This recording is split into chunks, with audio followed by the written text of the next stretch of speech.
বুধবারের আসরে সবাইকে স্বাগত। এই আড্ডাটা হয়তো আলাদা করাই যেত, কিন্তু এই আড্ডাটাকে আমরা আমাদের এই আড্ডা অ্যাট মায়ার 123rd সেশনে আমরা যুক্ত করলাম। এভারেস্ট বেস ক্যাম্প ট্রেক, যেটাকে আমরা নাম দিয়েছি এক্সপিডিশন।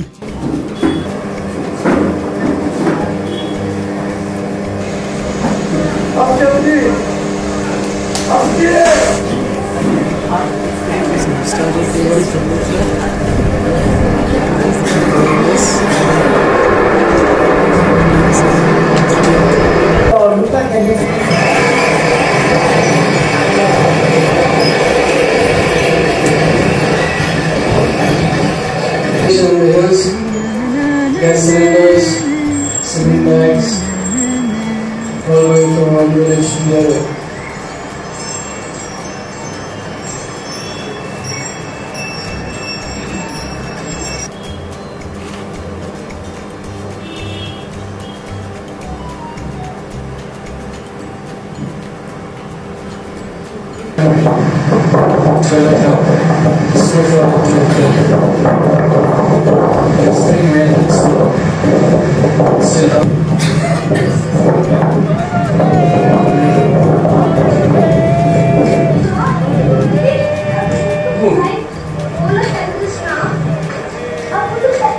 আজ থেকে ঠিক এক মাস আগে 14th মে এখান থেকে 7 জনের একটি টিম কাঠমান্ডু রওনা দিল এবং ব্যাঙ্গালোর থেকে 10 জনের একটি টিম কাঠমান্ডু রওনা দিল। এই করে ওদিক থেকে 10 আর এদিক থেকে 7, টোটাল 17 মেম্বার্স আমরা কাঠমান্ডুতে এসে পৌঁছালাম। 17 জনের টিমের মধ্যে ফাইনালি পৌঁছাতে পেরেছিল 14 মেম্বার্স টিম। 3 জন থাকতে পারিনি, সেই গল্পটা আমি পরে বলবো। এখন এইখানে যে ছবিটা দেখছেন, এখানে কিন্তু 14 জন মেম্বার রয়েছেন, তাছাড়া 2-1 জন গাইড পোর্টার্স রয়েছেন। এই ম্যাপটা ধরে ট্রেক রুটটা হয়েছিল। এই রুটটা যেটা অনওয়ার্ড রুট রেড দিয়ে যেটা আছে, এবং ইয়েলোটা হচ্ছে downward route. 130 kilometre round trip যাতায়াত মিলে আপনার যেতে হয়েছিল। 12 দিন লেগেছিল, তার মধ্যে 8 দিন উঠতে লাগে এবং 4 দিন নিচে নামতে লাগে। এবার আমরা টিম ইবিসির সাথে আলাপ করিয়ে দেব। এখানে 17 জনের টিমটি রয়েছে এবং প্রত্যেকে একটা জার্সি পরে আছে এবং এই জার্সিতে প্রত্যেকের নাম লেখা আছে এবং এইভাবে যাওয়া হয়েছিল। আলাপ করিয়ে দিয়ে দীপাঞ্জন আমাদের এই 17 জনের টিমের আমরা ক্যাপ্টেন বলেছিলাম। একে আমরা লিডার ঠিক করেছিলাম, থাকেন ব্যাঙ্গালোরে এবং আইটি প্রফেশনাল। পাশে রয়েছেন বিজন, সবাইকার বিজন দা, এবং এই বিজন দা আমাদের ট্রেকের প্রত্যেক দিন ফার্স্ট বেরোতেন এবং ফার্স্ট গিয়ে পৌঁছাতেন। কি করে পৌঁছাতেন কেউ জানে না, এবং লাস্ট যে যেত তার সাথে হয়তো ঘন্টা 4-এরও ডিফারেন্স হয়ে যেত। এবং বিজনদা খুব সুন্দর গান করতেন এবং প্রত্যেক দিন আফটার ট্রেক প্রত্যেকে গান শোনাতেন এবং গান নিজেও সুর দিয়ে বাঁধতেন, নানান কিছু করতেন এবং সব মিলে খুব একটা হইচই ঘটনা। নেক্সট অঞ্জনা বন্দ্যোপাধ্যায়। আমাদের এই ছবিটা খুব ইম্পর্টেন্ট ছবি, কারণ হাতের মধ্যে একটা প্যাকেট দেখছেন। এই প্যাকেটটা হচ্ছে একটা ছাতুর প্যাকেট। এই ছাতু নিয়ে গল্প হয়তো পরে হবে। এন্টায়ার ট্রিপ এই একটা ছাতুর প্যাকেট নিয়ে ভীষণ গল্প হয়ে গেছিল। পাশে রয়েছে প্রদীপ দা, দেখেছেন আর্টিস্ট প্রদীপ। ঠিক এমন করেই প্রত্যেকটা দিন প্রত্যেকটা ট্রেকে ঘুরে বেরিয়েছে। এটা কিন্তু পাহাড়ের মধ্যে দেখছে কিছু একটা ফিগার খুঁজে পাচ্ছে। সমস্ত পাহাড়ের পাথরের মধ্যে কখনো কচ্ছপ খুঁজে পায়, কখনো সিংহ খুঁজে পায়, কখনো ফুল খুঁজে পায়। এটা কিন্তু আমরা কেউ দেখতে পেতাম না। নেক্সট সিদ হচ্ছে ওর ভালো নাম, সিদ্ধার্থ ক্লাস 12 পাশ করেছে এবারে। ওর মা বাবা দুজনেই এই ট্রেকের সাথে রয়েছে, আমি পরে ছবি দেখাবো। খুব সুন্দর ট্রেক করেছে, পড়াশোনাটা জাস্ট 12টা কমপ্লিট করেই ও ট্রেকের জন্য রেডি হয়েছে। ও গত বছর অন্নপূর্ণা বেস ক্যাম্পও ট্রেক করে এসেছে খুব সাকসেসফুলি, এবং খুব সুন্দর করে এন্টায়ার রুটটা ট্রেক করে এসেছে প্রথম থেকে শেষ। সিদ। পাশে আমরা দেখছি আবিরামি দাস।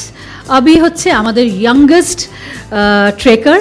আবির বয়স 12 বছর এবং এত সুন্দর ট্রেক করেছে গোড়া থেকে শেষ, কোনো রকম হ্যাসেল নেই। নেক্সট তানিয়া আসছে। তানিয়া থাকে ইউএসএতে কাজ করে। ও এই ট্রেকটার জন্য এসেছিল কলকাতা এবং কলকাতা থেকে কাঠমান্ডু গেছে এবং এন্টায়ার ট্রিপ খুব সুন্দর করে ট্রেক করেছে এবং ভীষণ হৈ হৈ করতে ভালোবাসে। তানিয়া এন্টার টিমটাতে নানান ধরনের গপ্প গুজব হইচই করতে করতে কাটিয়েছে। আমরা দেখছি আমাদের রাই আভেরি সেন, তো রাইকে আমরা দেখেছি, রাই এর আগে অনেক ট্রেক করেছি আমরা একসাথে, অনেকগুলো ট্রেকে গেছে এবং কিছু ট্রেক সকলের থেকে ভালো করেছে, কিছু ট্রেক অনেকের থেকে ভালো করেনি। তারপরে আমরা যাই দেবরাজকে আমরা বাইরে দিকে দেখছি। দেবরাজ ব্যাঙ্গালোর থেকে জয়েন করেছিল। এইরকম সুপারফিট মানুষ দেখিনি আমরা কেউ। দেবরাজের নিজস্ব হেলথ অনেক হ্যাজার্ডস ছিল এবং গত কয়েক বছরেও নিজে সাংঘাতিকভাবে জিম করে ফিটনেসের নানান ধরনের পরীক্ষা দিয়ে ও আজ যে ধরনের পর্যায়ে পৌঁছেছে এটা চিন্তারও বাইরে। নিশ্চয়ই পাশে দেখছি আমরা শুভজিৎ আর দেবরাজ দুজনে ভীষণ বন্ধু। শুভজিৎও এককালে ভীষণ রকমের খারাপ লাইফস্টাইল ছিল এবং যার দরুন ও এই যে চেহারাটা আমরা দেখছি এর ঠিক ডাবলেরও বেশি আগে চেহারা ছিল এবং সেই চেহারাটা থেকে ও নিজেকে কোনো একদিন ডক্টর দেখিয়েও যা দেখেছিল সেখানে ডক্টর বলেছিল আর 1 মান্থ তো তুমি থাকতে পারবে না, মানে এই যা কন্ডিশন, এরপরে তুমি 1 মান্থটা আমি হয়তো একটু বাড়িয়ে বলছি কিন্তু যাই হোক একটা খুব কড়া গল্প বলে দিয়েছিল ডক্টর। এবং তারপর থেকে এই ছেলেটি শুভজিৎ নিজে আজ অবধি মানে সকাল থেকে রাত ওর যে ধরনের লাইফস্টাইল হয়ে গেছে সেটা বোধহয় আর মানে বিশ্বাস করা যায় না যতক্ষণ না পর্যন্ত আলাপ হয়েছে, শুনেছি, আগে গল্প শুনেছিলাম, তারপরে যখন অনেকটা আলাপ হলো সেখানে আরেকটা বিস্ময় জুড়ে গেছে। নেক্সট চলে আসছি, বাঁদিকে দেখছি আমাদের Parnika Sen, super cool, super fit এবং বিউটিফুল একটা মানুষ। আমি পর্ণিকা এবং সোজালাকে পাশাপাশি রেখেছি এই কারণ ও অত্যন্ত সিনসিয়ার এবং অত্যন্ত মানে কঠিন পরিশ্রমের মাধ্যমে এই ট্রেকটার জন্য নিজেকে তৈরি করেছিল এবং ওখানে গিয়েও যে কটা কথা শত্রুপ বলে দিয়েছিল করতে হবে ও কিন্তু নাম্বার মানে ধরে নাম্বার 1 পয়েন্ট, নাম্বার 2 পয়েন্ট, এর থেকে একটু বাইরে যেতে হবে না। 5 লিটার জল খেতে বলেছে না, আমার 4.5 লিটার হয়েছে, আমাকে আর 1/2 লিটার খেতেই হবে। আচ্ছা, নেক্সট ভাইয়া দেবানিক সেনগুপ্ত।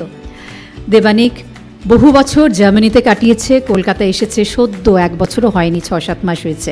শখ হয়েছে এভারেস্ট বেস ক্যাম্প যাবে, জীবনে প্রথম ট্রেক করবে, জীবনে প্রথম হাই অল্টিটিউডে যাবে, সবটাই প্রথম জীবনে, কিন্তু শখ। এই ছেলেটি দেবানিক প্রত্যেকটা দিন সুন্দর করে ট্রেক করেছে এবং super fit, super good, super ভাবে আর কি। পাশে আমরা একজন হিরোকে দেখতে পাচ্ছি,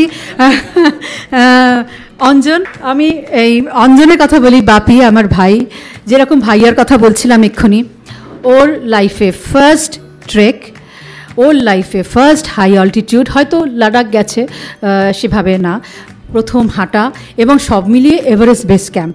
আচ্ছা, এখানে আমরা দেখছি ফার্স্ট বিজয়া হচ্ছে আমরা প্রথম দেখলাম আমাদের ক্যাপ্টেন যার নাম দিয়েছিলাম দীপাঞ্জনের ওয়াইফ, এবং আভিকে বলেছিলাম আভি যে 12 বছরের মেয়ে, তার মা। অর্থাৎ ওরা 3জন ফ্যামিলি একসাথে গেছে এবং ওরা লাস্ট ইয়ার ফ্যামিলির 3জনই ওরা কাটিয়েছে অন্নপূর্ণা বেস ক্যাম্প থেকে ঘুরে এসে। নেক্সট আমরা দেখতে পাচ্ছি মধুসন্ধ্যা, নামটা দেখে চেনা যাচ্ছে, আমিও গিয়েছিলাম কিন্তু ওই 17 জনের টিমে আর থাকতে পারিনি। আমরা ওই 3জন যে ব্যাক করেছিলাম, আমি বললাম আভেরির শরীরটা খারাপ হয়ে গেছিলো, ব্যাক করতে হয়েছিল, আমরা হাফওয়ে, আমরা 3জন, আমি, আমার ভাই এবং আভেরি 3জনকে ব্যাক করে আসছিল। কিন্তু আমরা অনেকটাই গিয়েছিলাম, অনেক কিছু দেখেছি, অনেক কিছু ঘটেছে, অনেক কিছু শেয়ার করেছি, কিন্তু আফসোস নিশ্চয়ই নেই, কারণ আফসোস থাকলে ওই ভালো লাগাটুকু বোধহয় চলে যেত। নেক্সট আমরা দেখছি সুদীপ্তার সাথে আলাপ করিয়ে দিই। সুদীপ্তা হচ্ছে, আমরা আগে দেখলাম দেবরাজের কথা বললাম, দেবরাজ যে খুব ভালো ফটোগ্রাফার, দেবরাজ আর সুদীপ্তা হাজব্যান্ড ওয়াইফ, এবং ওর ছেলে হচ্ছে সিদ, যে বললাম 12 পাস করে গেছে। এরা একটি ফ্যামিলি, এই 3জন ওরা এবং বিজয় রাও গত বছর একসাথে অন্নপূর্ণা বেস ক্যাম্প ট্রেক করে এসেছে এবং ওদের কাছে আমরা অনেক কিছু শিখেছি, কারণ ওরা অনেকটা জায়গা ঘুরে চলে এসেছে। শত্রুপের নাম আমরা বলেছি কারণ শত্রুপে আমাদের সব কিছুর মূলে, সব কিছুর প্রথম, সব কিছুর জন্য শত্রুপ, এবং আজকে যা হয়েছে সব কিছু ফর হিম। আমি একটা কথা বলে রাখি, এই যে এবারে এভারেস্ট বেস ক্যাম্প যাওয়া হলো, সেই এভারেস্ট বেস ক্যাম্পের আরেকটা সত্যরূপের এই যে একটা পুরো ঘটনাটা ঘটানোর জন্য, প্রত্যেকে ইন্সপায়ার করার জন্য, প্রত্যেককে নিয়ে যাওয়ার জন্য ওর আরেকটা মূল উদ্দেশ্য ছিল। সেটা ছিল এই বছরটা 2023 29শে মে, আজ থেকে ঠিক 70 বছর আগে এডমন্ড হিলারি এবং তেনজিং নরগে ওরা এভারেস্টের মাথায় পা রেখেছিলেন এবং ইতিহাস সৃষ্টি হয়েছিল পৃথিবীর বুকে। সেই ইতিহাস সৃষ্টির 70 বছর পূর্ণ হলো 29শে মে 2023। হ্যাঁ, 70 বছর আগে এরকম একটা অসাধ্য সাধন হয়েছিল, যেখানটায় মানুষ একটা মানে নিজেরই লিমিটেশনকে ক্রস করে পৃথিবীর সর্বোচ্চ বিন্দুতে পৌঁছেছিলেন, তেনজিং নরগে আর এডমন্ড হিলারি। তো সেটার 70 বছর আগে সে কীভাবে যে তারা পৌঁছেছিল সে এখন সেটা একটা হিস্ট্রি আর কি। মানে না ছিল সেরকম ড্রেস, না ছিল কোনো স্যাটেলাইটের ডিভাইস যে এখন আমরা যেরকম ফোরকাস্ট দেখে ফেলি বা সামথিং। তো সেটার 70 বছর একটা আমার কাছেও মানে যখন 50 বছর ছিল তখন তো আমার অত ধারণা ছিল না পাহাড় সম্বন্ধে। তো এবার আমি ঠিক করেছিলাম যে কেউ যদি না যায় আমি তো একা যাবই ওই ইভেন্টটা দেখার জন্য। এটা আমার বোধহয় কত নম্বর 6-7 নম্বর টাইম হলো আর কি যাওয়ার ওই এরিয়াতে। কিন্তু গেলে পরে প্রত্যেকবারই নতুন নতুন জিনিস, নতুন নতুনভাবে পাহাড়টাকে দেখতে পাওয়া যায় বলে এটা খুব ইন্টারেস্টিং। আর তার সঙ্গে যখন আমাদের যেই চাইল্ডহুড হিরোজ যারা আর কি তাদেরকে যখন চোখের সামনে দেখতে পাওয়া যায় এবং ইন্টারাকশন হয়, তো সেটা একটা, যেমন মেসনারের কথা বলে রাখি যে যারা জানেন না, মেসনার এমন একজন ব্যক্তি যিনি প্রথম প্রুফ করেছিলেন যে অক্সিজেন ছাড়াও এভারেস্ট চড়া যায়, এবং উনি অক্সিজেন ছাড়া খালি এভারেস্ট নয় 14টা 8000 মিটার উনি অক্সিজেন ছাড়া করেন এবং প্রথম এই বিলিফ সিস্টেমটা তৈরি করতে সক্ষম হন যেটা এটাও সম্ভব। তো সেই ভদ্রলোক যখন আমার একদম হাতের কাছে, তখন মানে রেসপেক্টে খালি মাথাটাই নুয়ে যায়, কথা বলারও মতো ইয়েতে থাকে না। তো সেখানটা যাই হোক আমরা একটা 70 বছর অ্যানিভার্সারি একটা স্পেশাল সিলভার কয়েন 70টা খালি এটা রিলিজ করা হয়েছিল। আমি একটু ভাইয়াকে বলবো ছবিগুলোর সাথে সাথে একটু জাস্ট বলে যাওয়া। এয়ারক্রাফটটা খুবই ছোট, এটা 18 সিটারই হয় এগুলো।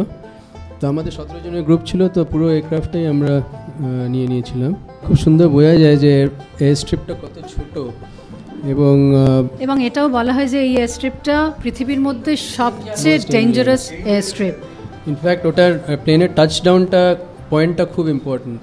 এই কিছুদিন আগে আমি শুনলাম একটা গ্রুপ গেছিলো, ওদের প্লেনটা পরে টাচডাউন করেছে এবং উঠে যেতে হয়েছে আবার, because the runway is so short. এটা তো লুকলা থেকে, এটা হচ্ছে যে আমরা ওই সাগরমাথা ন্যাশনাল পার্কের এন্ট্রি পারমিট নিয়ে আমরা স্টার্ট করলাম লুকলা থেকে। এটা জাস্ট আমরা লুকলা থেকে স্টার্ট হচ্ছে, লুকলা থেকে জাস্ট স্টার্ট হচ্ছে।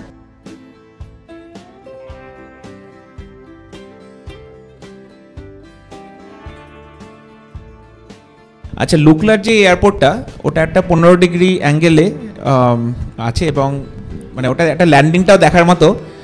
এবং যখন যায় ফ্লাইটটা, তো ওখানে একটা পাহাড়ের ওয়েদারের উপর ডিপেন্ড করে যে ফ্লাইটটা ল্যান্ড করতে পারবে কি পারবে না। তো আমরা যখন আমাদের গ্রুপটা যখন স্টার্ট করলো, ওদের গ্রুপ পৌঁছে গেছে, আমরা ভাবলাম সব ঠিকঠাকই যাবে। এয়ারপোর্ট থেকে আমাদের গাড়ি নিয়ে এসে ফ্লাইটের কাছে গেলাম, দিয়ে গাড়িটা দাঁড় করে রাখলো, আবার গাড়িটাকে ফেরত নিয়ে চলে এলো, বললো না ওয়েদার খারাপ হয়ে গেছে। ওই 15-20 মিনিটের জন্য ওয়েদার খারাপ হয়ে গেল, মানে আবার যেতে পারবে না। আবার ব্যাক করে চলে এলাম। তার কিছুক্ষণ পর মানে 1 ঘন্টা 1.5 ঘন্টা পর হঠাৎ করে বললো যে আবার খুলেছে। ওখানে একটা ক্যামেরা লাগানো আছে, সেখান দিয়ে ইউটিউবে ডাইরেক্টলি লাইভ স্ট্রিমিং চলছে। ওটা দেখে বোঝা যায় যে ফ্লাইটটা নামতে পারবে কি পারবে না। ওই একটা পাহাড় আছে, পাহাড়ে কতটা মানে ভিজিবিলিটি আছে সেটার উপর ডিপেন্ড করে। তারপরে যখন আবার বললো, আমরা খুব হই হই করে আবার ফ্লাইটে চললাম। এইবার ফ্লাইটটা ছাড়লো, ফ্লাইটটা ছেড়ে ওই পাহাড়টার কাছে যখন এলো তখন প্রচণ্ড আবার টার্বুলেন্স শুরু হলো। ফ্লাইটটা না নেমে আবার ব্যাক করে চলে এলো। একদিন আমাদের পুরো লস হয়ে গেল। কিন্তু যখন আমরা পাহাড়ের প্ল্যান করি ওর জন্য, আমাদের বাফার ডে থাকে ওর জন্য, এবং কাটায় কখনো করা যায় না, মানে ওরকমভাবে প্ল্যানটা ছিল। কিন্তু এই এত বছরে গিয়ে এই প্রথম ফ্লাইটটা অর্ধেক গিয়ে 3/4 গিয়ে ব্যাক করে চলে আসা, সেটা আমাদের কাছে একটা নতুন এক্সপিরিয়েন্স হলো। এইটা হচ্ছে ফার্স্ট ব্রিজটা, এরকম অজস্র ব্রিজ রাস্তায় পড়েছে সাসপেনশন। এটা ফাগডিং এর সময় না, ফাগডিং এর তো ফার্স্ট রোপ ব্রিজ। হ্যাঁ, নিচের দিকে তাকালেই অনেকটা ডাউন, মাথাটা সঙ্গে সঙ্গে ঘুরে যায়। এইগুলো খুব ইন্টারেস্টিং। রাস্তায় কোথাও পাথর থাকলেই ওরা কালো রং করে এই ধরনের একটা মন্ত্রগুলো লিখে রাখে, খুব সুন্দর দেখতে লাগে। ডে 2 নামচে বাজার, দেখতে পাচ্ছেন ওই অল্টিটিউডগুলো সব কোথায়। আচ্ছা, নামচে বাজার হলো পৃথিবীর মধ্যে সবচেয়ে উঁচু শেরপা ভিলেজ। শেরপা কিন্তু আমরা যে কোনো নেপালি পোর্টারকে দেখলেই শেরপা বলে ফেলি, কিন্তু এটা হচ্ছে একটা কমিউনিটি। যেই কমিউনিটিটা পাহাড়ে বংশানুক্রমে বহু বছর ধরে, মানে মাল্টিপল জেনারেশনস ধরে তারা একটা ওই পাহাড়ে জনবসতি হয়ে, মানে পাহাড়ের মানুষ আর কি। তো সেই তাদের একটা অ্যাডভান্টেজ থাকে আমাদের নর্মাল লোকের ওভারে আর কি। যেমন একটা মরুভূমিতে যে বহু বছর ধরে, বহু জেনারেশন ধরে একজন যে থাকে, সে যতটা এফিশিয়েন্ট হবে মরুভূমিতে, একটা পাহাড়ের লোক সে হবে না, বা আমাদেরও একটা প্লেনের লোকও হবে না। তো সেরকমই শেরপাদের যেই ইভলিউশন, জেনেটিক ইভলিউশনটা হয়ে থাকে, সেটা হচ্ছে যে তাদের যে লাংস ক্যাপাসিটি, লাংসের সাইজটা জেনেটিক্যালি বড়, কারণ ওদের ইভলিউশন হতে হতে মাল্টিপল জেনারেশনস ধরে ইভলিউশন হতে হতে যায়। প্লাস ওদের হিমোগ্লোবিনও প্রচণ্ড হাই থাকে, কারণ ওই পরিবেশে ওই ইয়েতে, তো তাতে ব্লাডের অক্সিজেন ক্যারিং ক্যাপাসিটি অনেক বেশি থাকে বলে যে আমাদের যেটা স্ট্রাগল করি পাহাড়ে, সেটা ওরা খুব এফিশিয়েন্ট হয়। এবং তার জন্য যত বড় পাহাড়ের এক্সপিডিশনসগুলো হয় তখন এই শেরপাদের খুব ডিম্যান্ড থাকে, কারণ তারা ওই অল্টিটিউডে আমাদের যতটা টাইম লাগবে অ্যাক্লামেটাইজ করে ইয়ে করতে, তারা যেহেতু ওখানেই জন্ম, ওখানেই বেড়ে ওঠা, তো তারা ওই ভারী ভারী জিনিসপত্র এফিশিয়েন্টলি ওই অল্টিটিউডে করতে পারে বলে আমাদের যখনই দেখবেন যে কোনো মাউন্টেনিয়ারিং এক্সপিডিশনে শেরপা ছাড়া কিন্তু যাওয়া প্রচণ্ড একটা কষ্টকর ব্যাপার। তেনজিং নরগে ছেলে যখন তেনজিং নরগেকে বলে জামলিং যে বাবা আমি এভারেস্ট ক্লাইম্ব করতে চাই, তখন আনঅফিশিয়ালি শুনেছিলাম যে এক থাপ্পড় মারে তেনজিং এবং বলে যে আমি এভারেস্টে গেছি যাতে তোমাদের এভারেস্টে না যেতে হয়। হ্যাঁ, কারণ এটা একটা ফ্যাক্ট যে একটা তো পাহাড়ে যাওয়া মানে একটা তো খুব একটা লাইফ রিস্কের ব্যাপার থাকে। তো যারা শেরপাড়া যায় তারা কিন্তু যায় সিকিওর করতে, ফাইন্যান্সিয়ালি সিকিউরিটিটা দেওয়ার জন্য, যে যাতে তাদের নেক্সট জেনারেশনকে পাহাড়ে না যেতে হয়, মানে কম্পালশনে না যেতে হয়। ওই নামচে বাজারটা হচ্ছে সেরকমই একটা অদ্ভুত সুন্দর একটা জায়গা। ওরকম একটা অল্টিটিউডে খুব সুন্দর একটা সেটেলমেন্ট তৈরি হয়েছে সেখানে। যেমন ওই জায়গা থেকে যেমন খুমজুং বলে একটা জায়গা যাওয়া যায়, এবং খুমজুং আর খুন্দে দুটো ছোটো ছোটো ভিলেজ। এই খুমজুংয়ের মাহাত্ম্য আর খুন্দের মাহাত্ম্য হচ্ছে যে এডমন্ড হিলারি একখানা যখন মানে এভারেস্ট করার পরে ওরা যখন ফেরত আসে এডমন্ড হিলারি তেনজিং নরগে, তারা প্রথমে একটা স্কুল খোলে খুমজুংয়ে, আর একটা হসপিটাল খোলে এডমন্ড হিলারি হসপিটাল নামে খুন্দেতে। এই দুটো ভিলেজ 20 থেকে 25 মিনিটের ডিস্টেন্সে। তো এই জায়গাটাতে আরেকটা খুমজুং মনাস্টারি বলে একটা মনাস্টারি আছে। সেই মনাস্টারিতে ইয়েতির স্কাল রাখা আছে। আমরা যখন অ্যাক্লামেটাইজ করতে যাই বডিকে, তো আমাদের তৈরি করতে হয় যে আমরা তো হিউম্যান বডি হচ্ছে রেডিওর মতো, যে it is not meant for high altitude. তো আমাদের ফ্রিকোয়েন্সিটাকে আর কি আমাদের সেট করতে হয় যে ওই অল্টিটিউডে আমাদের বডি কেমনভাবে কাজ করবে। তো এই প্রসেসটাকে যাতে ঠিকঠাক করা যায় তার জন্য আমরা মাঝে মাঝে উপরে যাই এবং কিছু সময় কাটিয়ে আবার নিচে চলে আসি, যেখানে আমরা বলি ক্লাইম্ব হাই স্লিপ লো। এই ফিলোসফিতে যে আমি যেখানে ঘুমাবো আজকে তার চেয়ে যেন বেশি অল্টিটিউডে আজকে গিয়ে থাকি, তবেই গিয়ে আমার ঘুমটা ঠিক হবে, বডি ফিজিওলজিক্যাল চেঞ্জেস যা যা করতে হয় আর কি পাহাড়ে চড়ার জন্য সেগুলো হয়। তো এই নামচে বাজারের উপরে একটা জায়গা ছিল, সেখানটা হচ্ছে এভারেস্ট ভিউ হোটেল বলে, এবং সেটা হচ্ছে গিনেস বুক অফ ওয়ার্ল্ড রেকর্ডে আছে সবচেয়ে উঁচু হোটেল হিসেবে, এবং ওখানে আমরা বোধহয় ছবিও দেখব। ওইরকম একটা জায়গায় একখানা গ্র্যান্ড পিয়ানো রাখা আছে, যেখানটায় কেউ যদি মিউজিক বাজাতে চায় সে বাজাতে পারবে, এবং সামনে অসাধারণ একটা ভিউ পাওয়া যায় যদি ওয়েদার দেবতা সাথ দেয়, একদম এভারেস্ট লোৎসে নুপসে, আর তার পাশে আমাদাবলাম, একটা পুরো ল্যান্ডস্কেপ এরকম। এখানে বসে কফি খাওয়া বা চা খাওয়া, এবং যাদের লাক্সারি আছে আর কি তারা হেলিকপ্টার করে কাঠমান্ডু থেকে ওই এভারেস্টের চারপাশটা একটু ঘুরে নিয়ে কালাপাত্থার বলে একটা পাহাড় আছে, ওখানে ল্যান্ড করে ছবি টবি তুলে এই জায়গাটাতে এসে এভারেস্ট ভিউ হোটেলে চা খেয়ে ব্রেকফাস্ট করে ব্যাক করে কাঠমান্ডু আসে। খবরটা সব জায়গায় পৌঁছে গেছে, সব জায়গায়। কখনো কখনো কেউ এরকম ঘোরাতেও চলাফেরা করতো অসুবিধা হলে। এটা রাস্তায় কোনো একটা টি ব্রেক ছিল, কিছু ছিল এখানে পৌঁছানো ছাড়াও রাস্তাতেও যদি কোথাও ওয়াশরুম পয়েন্ট যেমন বলছে অথবা টি, প্রথমে বেরোনোর সময় বলা হয়েছে হিলারি ব্রিজে গিয়ে সবাই যেন মিট করে। তো আমরা প্রত্যেকে ফার্স্ট যে শুরু করেছে সেও ওখানে ওয়েট করেছে, লাস্ট যে এসেছে হয়তো 1 ঘন্টা পরেও যদি আসে সেও ওই 1 ঘন্টা হিলারি ব্রিজে ওয়েট করে আমরা প্রত্যেকে একসঙ্গে ওখানে ছবি টবি তুলে গল্পগুজব করে হিলারি ব্রিজ একসাথে ক্রস করা হয়েছিল।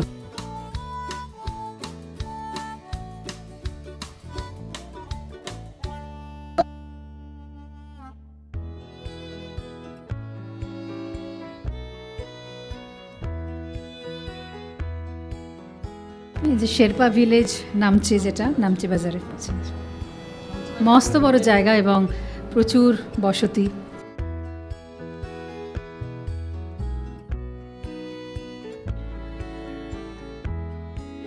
হাউসগুলো বলি যারা ট্রেক করি তারা সবাই জানে, হয় যেখানে পৌঁছচ্ছি সেখানে নিজেদের টেন্ট খাটাতে হবে, আর হয় ম্যাগি বা খিচুড়ি, এর বেশি কিছু খুব একটা পাই না। কিন্তু নেপালে ওদের থেকে আমাদের সত্যি শেখা উচিত। আমার রাদার খুব কষ্ট লেগেছে, আমার মনে হয় আমাদের এখানেও যদি এটা চালু করা যায়। টি হাউসগুলো অসাধারণ। হয়তো ওখানে ফরেন ট্রেকাররা যায় বা এভারেস্টে তারা যারা যাচ্ছে তারা কিন্তু এই রাস্তা দিয়েই গিয়ে তবে এভারেস্টে ক্লাইম্ব করেন, কিন্তু টি হাউসগুলো অসাধারণ। শুধু তাই না, ডাবল বেড রুম আছে, এমনকি টেংবোচে পর্যন্ত আমরা অ্যাটাচ বারতলা রুমও পেয়েছি। এটা নামচে বাজারে তেনজিংয়ের স্ট্যাচু। অ্যাক্লিমেটাইজের জন্য আমাদের একদিন থাকতে হয়েছে। নামচে বাজারে থাকা হয়েছিল, কিন্তু ওই এভারেস্ট ভিউ হোটেল অবধি ট্রেক করে আবার ব্যাক।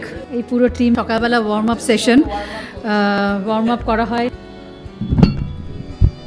এই প্রেয়ার হুইলস যেরকম ছোট ছোট প্রেয়ার হুইলস, এরকম বিশাল বিশাল প্রেয়ার হুইলসও আছে, প্রায় মানে সিলিং পর্যন্ত টাচ করার বিশাল বড়। এবং এই প্রেয়ার হুইলস যদি কেউ খোলে আর কি, তাহলে দেখতে পাওয়া যায় ভিতরে না মন্ত্র পেপারে প্রিন্ট করে রাখা আছে আর কি। তো আইডিয়াটা হচ্ছে এরকম হাজার হাজার, ওরকম বড় বড়গুলোতে তো মানে লাখে লাখে মন্ত্র আছে আর কি। তো এই একবার ঘোরালে 1 লাখ বার মন্ত্র হয়ে গেল আর কি। আচ্ছা, এই এভারেস্ট ভিউ হোটেলের রাস্তাটা আমরা দেখতে পাচ্ছি। এভারেস্ট ভিউ হোটেলের হাইট হচ্ছে আপনার 3880 মিটার। ওটা ক্লাইম্ব করে আমাদের উঠতে হয়েছিল অ্যাক্লিমেটাইজের দিনে। রাস্তাটা খুবই খারাপ ছিল, কিন্তু গিয়ে আমাদের কপাল খারাপ, সেদিনকে ওয়েদার খারাপের জন্য আর মাউন্ট এভারেস্ট দেখতে পাইনি, কিন্তু কফিটা খেয়েছিলাম। সত্যরূপ যেমন যেমন বলে দিয়েছিল। হ্যাঁ, এই যে উপরে উঠেছে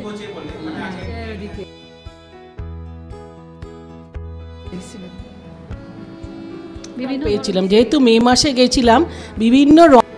আচ্ছা, নেক্সট ডে 4 নামচে বাজার টু টেংবোচে এন্ড মিলিং। আপনারা জানেন সৌদি আরবের প্রথম মহিলা রাহা মোহারাক, ও হচ্ছে প্রথম 23 বছর বয়সে মাউন্ট এভারেস্ট ক্লাইম্ব করেছে। তা ওই যে ওই মেয়েটি ডান দিকে 10 বছর পূর্তি ও অ্যানিভার্সারির জন্য 10 বছর অনুষ্ঠান করবে বলে ও ওখানে গিয়ে ডকুমেন্টারি করলো, কিন্তু আশ্চর্যজনকভাবে এই মিলিঙ্গো আর টিংবোচের পরে ওকে আর দেখতে পাইনি। রাশিয়ান একটা টিম ওর ডকুমেন্টারি ইন্টারভিউ নিচ্ছিল, তা ওর সঙ্গে একজন আয়ারল্যান্ডের একজন ইজিপ্টের মেয়ে আছে, তা ওদের নিয়ে ও দেখাতে গেছিল আর কি। ও মেকআপ করে ইন্টারভিউ দিচ্ছে রক্সের ধারে বসে। এটা ঠিক এন্টায়ার রাস্তাটা এরকম নানান ধরনের। নামচে বাজার থেকে যেটা ডে 4-এ মিলিঙ্গো যাব, তার মধ্যে টেংবোচে পড়ে। টেংবোচেতে হচ্ছে নেপালের সবথেকে ওল্ডেস্ট মনেস্ট্রি আছে, ওটা 100 বছরের পুরনো। 100 বছরের পুরনো মনেস্ট্রি টেংবোচেতে। কিন্তু প্রথমে দেখছি টেংবোচেতেও আমরা থাকবো না, আচ্ছা কারণ আমরা যাবোই না, আর এই পথে আর যেতে পারছি না। রাস্তা 3 থেকে 13 ঘন্টা হেঁটেছিলাম আমরা। হ্যাঁ, হরি না, এটা টেংবোচে মনেস্ট্রি। মানে সেদিকে আমাদের হেডলাইট টর্চ জেলে যেতে হয়েছিল, সন্ধ্যে 7টা 7:30 বেজে গেছি। 3 লাইন প্রায় শেষ। এবার হচ্ছে ডে 5-এ মিলিঙ্গো থেকে ডিংবোচে হচ্ছে আপনার এখানে যাওয়ার পথেই আমরা আমাদাবলাম পেলাম। আমাদাবলামকে বলে mother necklace, mother of necklace, এটা হচ্ছে নেপালি ভাষায় বলে। আর ওপর থেকে যখন আমরা পুমরি বিভিন্ন পিক দেখতে পাচ্ছি তখন, আর এভারেস্টকে কিন্তু কখনোই একদম সামনে থেকে দেখতে পাবো না। নুপসে আর লোৎসের পেছন থেকে এভারেস্ট উঁকি মারে, সেটা এইখানে দেখতে পাইনি, আমরা পরের দিকে দেখতে পেয়েছি। এইখানেও দেখুন আস্তে আস্তে কিন্তু আর বৃষ্টি, এতে কিন্তু মিয়েন্ডারিং অফ রিভার দেখা গেছে।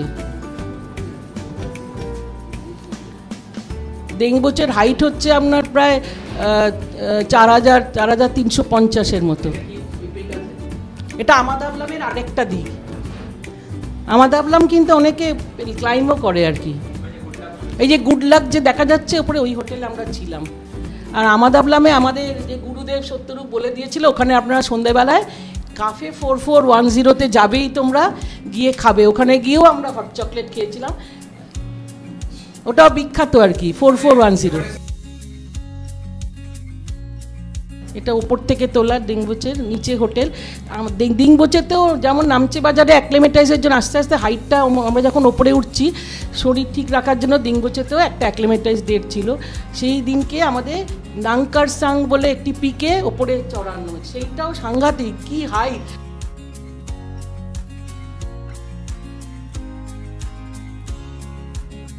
কাফে 4410-তে তখন কিন্তু আমাদের বৃষ্টি প্রায় আসে, ওয়েদারটা ভালো ছিল না, কিন্তু ভেতরে হট চকলেট আর কফি খাওয়া গেছে। আর পর্ণিকার পাশে যে বসে আমাদের প্রসঙ্গত টিমের কথা একটু বলে রাখি, বিচিত্র হজবরল টিম, কিন্তু খুব আমরা এখন মনে হয় একটা পরিবারের মতো। কেন বলছি, এইটা ঠিক একটা জার্নি নয়, জানেন তো, যে এভারেস্ট বেস ক্যাম্পে যেতেই হবে, জয় করতে হবে। কে প্রথম গেলাম সেটা কোনো বড় কথা না, আমার মতে এটা হচ্ছে একটা সেলফ রিয়েলাইজেশান। এটা আমি তো সত্যরূপ বলেছিল তোমরা যে যাচ্ছ ছবি তোলো, এনজয় করো। আমার তো মনে হচ্ছিলো জিওগ্রাফি সব ছেলেমেয়েরা দেখুক, জিওমরফোলজি পুরো ভান্ডার ছড়িয়ে আছে ওখানে। এইটা মানে আমার খুব মনে হচ্ছিল এত ভালো জিনিস সবাই কেন দেখলো না। হ্যাঁ, কিন্তু কে আগে যাচ্ছে পড়ে যাচ্ছে। আমাদের একটা দল, যেমন ওই বিজনদার কথা বললেন, উনি সবসময় আগে গিয়ে হয় ঘুমিয়ে পড়তেন না তো রবীন্দ্রসঙ্গীত গাইতেন। মানে পেছনে কেউ আসছে কিনা ওনার কোনো টন নেই। আমি একদিন গিয়ে বলেছি, পেছনে কেউ বাঁচলো না মরলো আপনি দেখছেন না রবীন্দ্রসঙ্গীত গাইছেন, না তুমি আসবে তো এসে গাইবে আমার সঙ্গে। তারপরে সেকেন্ড একটা দল থাকতো, আর লাস্ট দলে আরেকটা থাকতো। তো প্রদীপকে আমরা ভেবেছিলাম লাস্ট দলে থাকলে ওকে ঠিক চোখে চোখে রাখতে হতো, মানে হারিয়ে না যায়। আর একটা কথা বলি, অনেকেই প্রথমে ভেবেছিলাম যে খুব স্পিডে যাব। যখনই 5000 মিটারের কাছাকাছি পৌঁছে গেলাম, তখন আমাদের যে রক ক্লাইম্বিং করছে সেখানে হয়েছিল যে হাই অল্টিটিউডে এতটাই অক্সিজেন কম, তোমরা বা -18 যখন হয়ে গেছিলো গোরক্ষেপে, তখন তোমরা স্পিডটা কমিয়ে দেবে। তা আমি আর প্রদীপ তো সেই দলেই পড়ি। তারপরে লাস্টে যখন ভাইয়াও আছে বা অন্যরা, শুভ যে গ্রেট ম্যারাথনার, বলেছে হ্যাঁ তোমাদের কথাই ঠিক, স্পিডটা কমিয়ে দিয়ে দেখলাম আমার কষ্টটা কম হচ্ছে। এবার লবুচের কথা বলি, ডিংবোচেতে অ্যাক্লিমেটাইজের পরে রাত্রিবেলা যখন খেতে বসি তখনই দেখলাম যে স্নোফল হচ্ছে, পুরো রাস্তা বরফেরম ঠেকে গেছে। তো ভাবছি এই রাস্তা দিয়েই স্লিপ কেটে আচার খেয়ে যাও, পৌঁছবো, যখন এতটা এসেছি যাবই। তা যাই হোক, ওই বরফের মধ্যে দিয়ে অসুবিধা হয়নি। আমাদের শত্রুর যেমন বলেছিলাম সেইরকম জুতোই আমরা নিয়েছি, সুতরাং বরফের জন্য আমাদের স্লিপ খেতে হয়নি।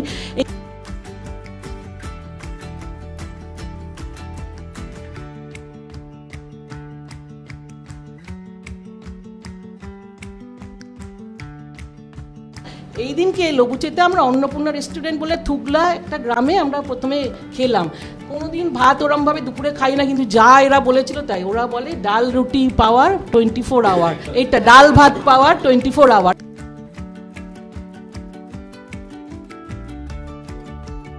যখন ওপরে উঠেছি থুগলা পাশে, ওইখানে একটা ওয়ার মেমোরিয়াল, যারা এভারেস্টে উঠতে গিয়ে মারা গেছেন তাদের নামে নামে প্রত্যেকে, যেমন অঞ্জলি শর্মা বা প্রত্যেকের নামে নামে থুগলা পাশে মেমোরিয়াল ওরকম ফলক লাগানো আছে। কিন্তু সেখানে ক্যামেরা বের করাই গেল না, এতই স্নোফল হচ্ছিল। সব থেকে কষ্ট বোধে ওই দিনে পেয়েছি আমরা, চোখে তো ক্যাটফোর চশমা সানগ্লাস আছেই, পঞ্চও পরা, কিন্তু নাক আর মুখটা তো ঢাকেনি। আসলে ওই ব্লিজার্ডের যে স্নো, ওটা না বরফটা একদম ছুরির ফলার মতো মুখে লাগছিল, আর সেটা 2 ঘন্টা ছিল। তো এই ছবিটা কেউ কিছু বুঝতে পারছেন? ঠিক, এটাও কিন্তু প্রদীপ তুলেছে। এটাও রিক্লাইনিং বুদ্ধা, ওপাশ ফিরে শুয়ে আছে। এটা যদি একটু ভালো করে দেখেন ঠিক বুঝতে পারবেন। এগুলো কিন্তু প্রদীপের চোখেই পড়তো ওই সময়, ওই বরফে, ওই ব্লেজার, যা কিছু। প্রদীপ এই জিনিসগুলো কোনোটাই মিস করেনি। প্রদীপদাকে বলেছিলাম যে প্রদীপদা প্রিপারেশন না নিলে কিন্তু ফেরত চলে আসতে হবে। প্রদীপদা হচ্ছে আমার ডেস্টিনেশন নিয়ে কোনো চিন্তা নেই, আমি যাব 2 দিন গেলেও 2 দিন যাবো, খুব সুন্দর জিওমেট্রি দেখবো, ছবির জন্য যা যা রসদ দরকার আমার ওটুকু হলেই চলবে। যাক, এরকমও লোক পাওয়া যায়। এবং এই যে মানে এটা যে কতটা ফিলোসফিক, এটা যে ডেস্টিনেশনের চেয়েও ইম্পর্টেন্ট হচ্ছে জার্নিটা, এবং এই জার্নিটার বাই প্রোডাক্টই ডেস্টিনেশন। ওই যেতে হবে করতে হবে বদলে যদি ইফ ইউ এনজয়, তাহলে দেখবেন যে রাস্তাটা অনেক ইজি হয়ে যায়। আর ওই থুকলার ওখানে বলে রাখি যে থুকলা ওখানে একটা মেমোরিয়াল আছে, সেই মেমোরিয়ালটায় খুব নাম করা কিছু কিছু যেগুলো মানে ডেথ হয়েছিল আর কি এভারেস্টে। যেমন 1996-এ একটা এভারেস্টে খুব বড় একখানা ডিজাস্টার ঘটে যায়, যেটার উপর বেস করে এভারেস্টের মুভি তৈরি হয়, যেটার উপর বেস করে ইন্টু থিন এয়ার বলে একটা জন ক্রকারের বই আছে। তো ওখানে প্রচুর ক্লায়েন্ট মারা যায় আর কি 1996-এ।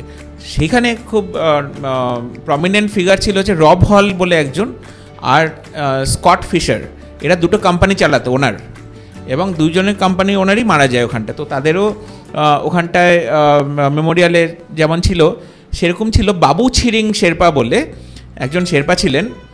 সে ছিলেন হচ্ছে মানে আনস্টপেবল শেরপা ছিলেন। হ্যাঁ, ওর রেকর্ড ছিল হচ্ছে যে 24 ঘন্টা রাত্রিবেলায় এভারেস্টের মাথায় থাকা এবং এভারেস্টের মাথায় খালি গায়ে ছবি তোলার ওর রেকর্ড ছিল। সেই বাবু ছিরিং কিন্তু এভারেস্টের একবার যখন যাচ্ছিল এবং ফাস্টেস্ট ক্লাইম্বারও ছিল একসময়, যে খুব তাড়াতাড়ি এভারেস্ট ক্লাইম্ব করছিলেন। তো সেই বাবু ছিরিং শেরপাকেও ইমর্টাল করে রেখে দেওয়া হচ্ছে ওই থুকলার যেখানটায় মেমোরিয়াল। সেখানটায় অঞ্জলি কুলকার্নি আমার বন্ধু, সে মারা গেছিলো, ওরও দেখলাম এবার করা হয়েছে। এবং ওই জায়গাতে আমরা ত্রিদীপ স্যারের অস্থিও আমরা রেখে এলাম। ত্রিদীপ স্যারকে যারা চেনেন আর কি, ত্রিদীপ কুমার বাসু। তো পাহাড়ের মানুষ, পাহাড় বলতে তার মানে মানে মানে আমাদের পাহাড়িরা অনেকভাবে কৃতজ্ঞ ওনার কাছে, কারণ উনি ম্যাপম্যান ছিলেন আমাদের। তো ওনার অস্থিও কিছুটা পার্ট আমরা ওই থুকলাতে রেখে এসেছিলাম ওখানটা।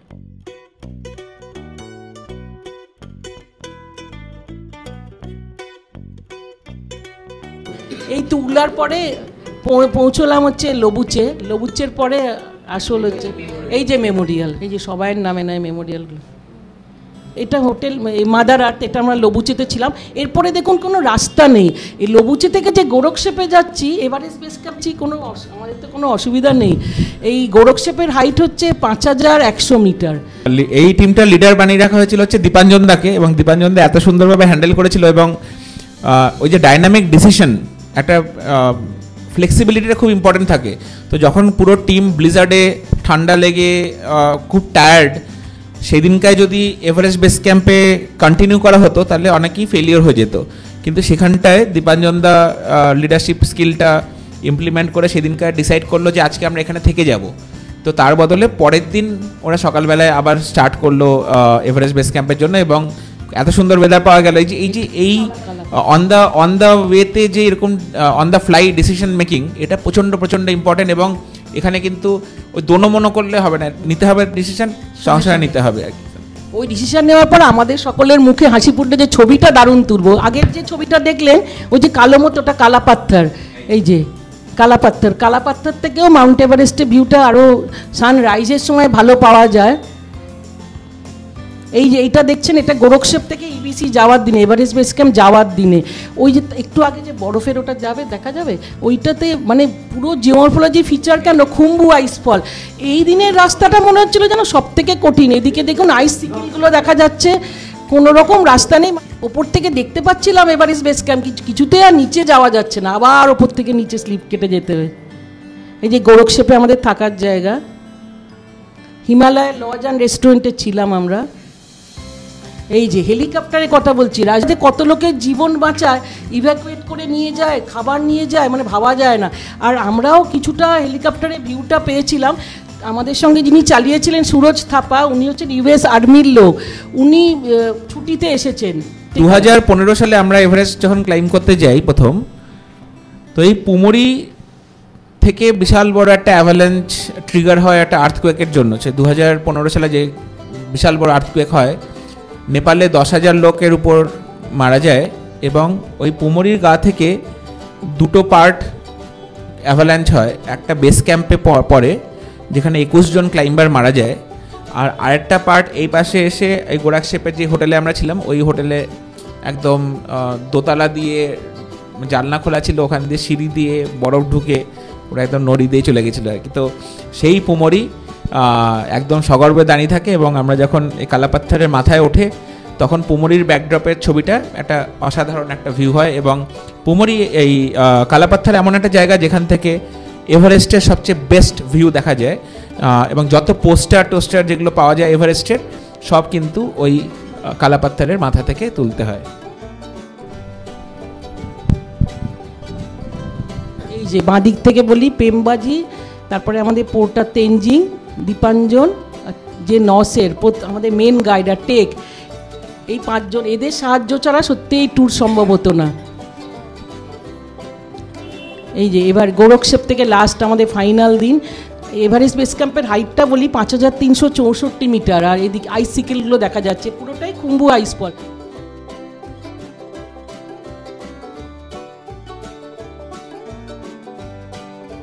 একদম বেস ক্যাম্প থেকে এভারেস্ট দেখা যায় না, বেস ক্যাম্পে ঠিক যাওয়ার আগে এদিকে বাঁদিকে নুপসে, তারপরে এভারেস্ট, তারপরে লোৎসে।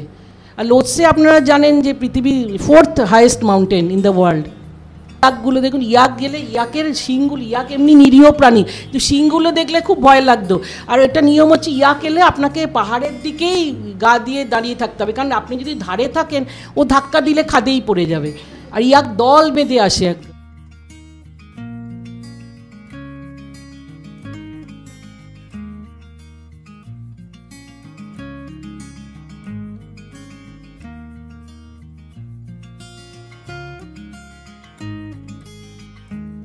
আমাদের গন্তব্যে চলে এসেছি।